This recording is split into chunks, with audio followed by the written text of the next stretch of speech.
இப்போ வந்து இளைஞர்களுக்கான வேலை வாய்ப்பு, இப்போ நம்ம துறை ஜவுளித்துறையில் நிறைய இளைஞர்கள் வேலை வாய்ப்பு இல்லாமல் இருக்காங்க. நிச்சயம் உங்களுடைய முதலீடு அவங்களோட வேலை வாய்ப்புக்கு ஒரு ஊக்கமாக இருக்குங்கிறத நான் இந்த நேரத்தில் தெரிவிச்சுக்கிட்டு, சார் எல்லா விஷயத்துக்கும் உங்களுக்கு எக்ஸ்பிளனேஷன் கொடுத்துட்டாரு.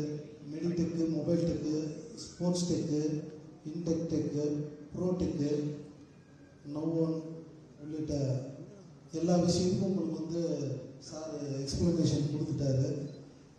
மாண்புமிகு தமிழ்நாடு முதலமைச்சர் அவர்களின் தொலைநோக்கு சிந்தனையோடு அதன் அடிப்படையில் ஒருங்கிணைந்த வளர்ச்சியை கருத்தில் கொண்டு வெற்றி கழகம் விஷன் 2026 அது எப்படி சொல்கிறதுனா, கடந்த முறை ஒரு மீட்டிங்கில் சிஎம் கிட்ட பேசும்போது நம்ம மற்ற சிஎம் மாதிரி கிடையாது.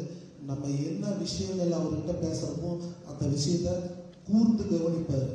என்ன நம்ம சொல்ல வரோம், இது மக்களுக்கு பயன் உள்ளதா பயன் இல்லாததா. கிட்டத்தட்ட சார் சொன்னதும் சரியான வார்த்தை தான். இப்போ நான் கிட்டத்தட்ட பதவி ஏற்று ஒரு மாத காலம் ஆச்சு. உண்மையாலுமே என்னுடைய முழு கவனம் அத்தனையுமே இப்பொழுதைக்கு FDS பொங்கலுக்கு இலவச வேட்டி சார், அதில் தான் என்னுடைய முழு கவனமும் இருக்குது.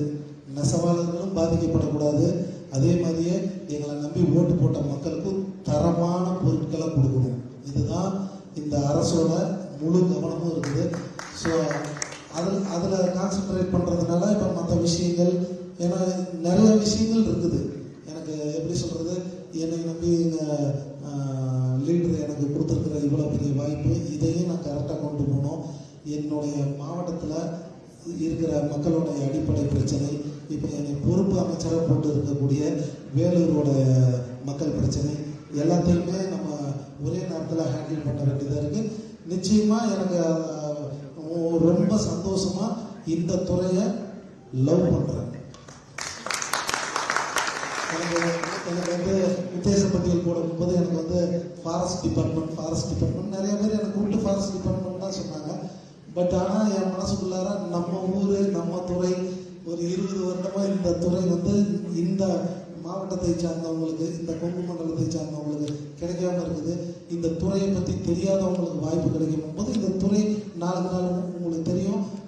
1996 2006 அந்த பீரியடில் உண்மையாலுமே ஜவுளித்துறை எப்படி இருந்துச்சுங்கிறது எல்லாத்துக்குமே தெரியும். பட் இப்போ இதோட நாலேஜ் இல்லாத நபர்கள் கைக்கு போகும்போது அவங்க எப்படி சொல்கிறது, அவங்க ஆக்கப்பூர்வமாக எதுவுமே செய்யாதனால அது நலிவடைஞ்சிருச்சு. நிச்சயம் பழைய காலம் மாதிரி இந்த டெக்ஸ்டைல் தொழிலை ஒரு எப்படி சொல்கிறது அடுத்த லெவலுக்கு நிச்சயம் இந்த அரசாங்கம் கொண்டு போகும். ஆஸ் அ மினிஸ்டராக நானும் கண்டிப்பாக இதுக்கு என்னென்ன நடவடிக்கைகள் எடுக்கணுமோ அத்தனையுமே 100% உங்கள் கூட சேர்ந்து நல்லது கெட்டது எல்லாம் தெரிஞ்சு கண்டிப்பாக இந்த துறையில் சாதிச்சு காட்டணும்னு தெரிவிச்சுக்கிட்டு